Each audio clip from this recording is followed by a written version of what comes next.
Hey everybody, Ian Bremmer here with your latest edition of The Red Pen. The Red Pen. And today we are talking about the United States and China. The relationship between the two most powerful nations in the world is the worst it's been since Tiananmen Square massacre in 1989. Pundits, policymakers alike all around the world, trying to figure out how Washington and Beijing can at least stop the bleeding, because a reset is nowhere in the cards. That's the topic of the op-ed that we are looking at today. It's from the Financial Times, written by Singaporean diplomat Kishore Mahbubani, and the title summarizes the key argument. Biden should summon the courage to reverse course on China, meaning he should throw out the Trump-era approach and open the door to more cooperation and kinder, gentler relations. Now, first of all, truth in advertising. Kishore's former ambassador to UN, former dean of the Lee Kuan Yew School, it's like the Kennedy School, but of Singapore, and a decidedly good guy. We've known each other for decades. Heck, I even blurbed one of his books. But is that going to stop us from adding some red ink to the pink paper of the Financial Times? No, sir. Let's get out that pen. So, first, Kishore cites the late American diplomat and strategist George Kennan, always a good thing to do an op-ed, who wrote during the Cold War that the United States should aspire to create among the peoples of the world generally the impression of a country which knows what it wants, which is coping successfully with the problem of its internal life and with the responsibilities of a world power. And Kishore says China is checking all these boxes right now, and the United States is not. He mentions things like declining life expectancy and mounting income inequality as woes that are undermining America's standing.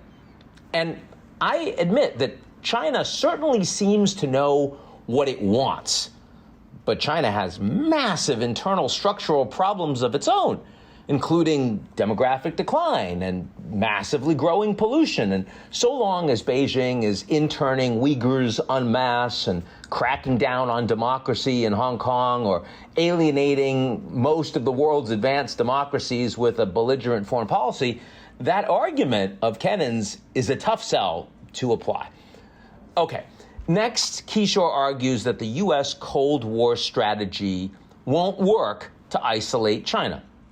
And that's right. A Cold War strategy won't work.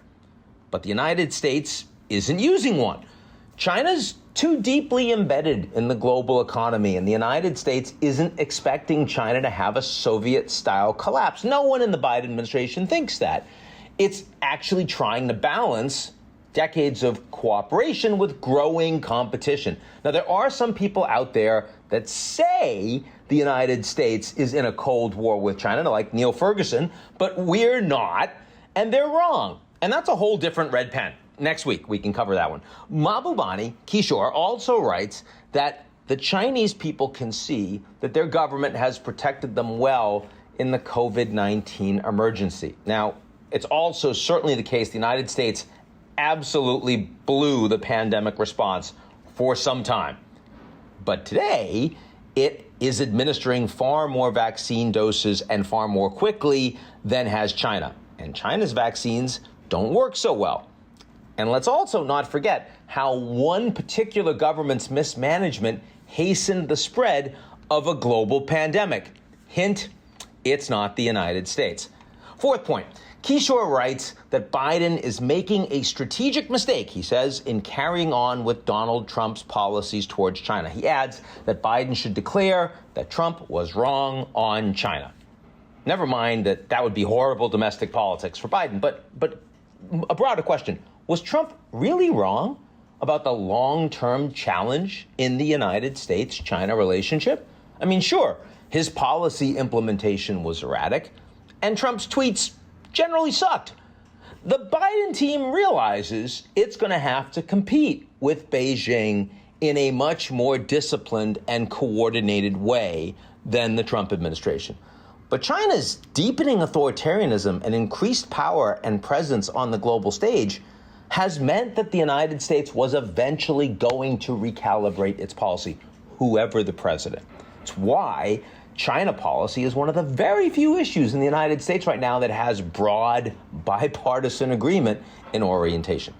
Finally, Kishore says that Washington should press the pause button on the U.S.-Chinese geopolitical contest. If only it were that easy, Kishore. It takes two to tango. If China is willing to do so, a pause may be possible. But there is no sign of that at this stage at all. That's your Red Pen for today, folks. We will see you again with another edition.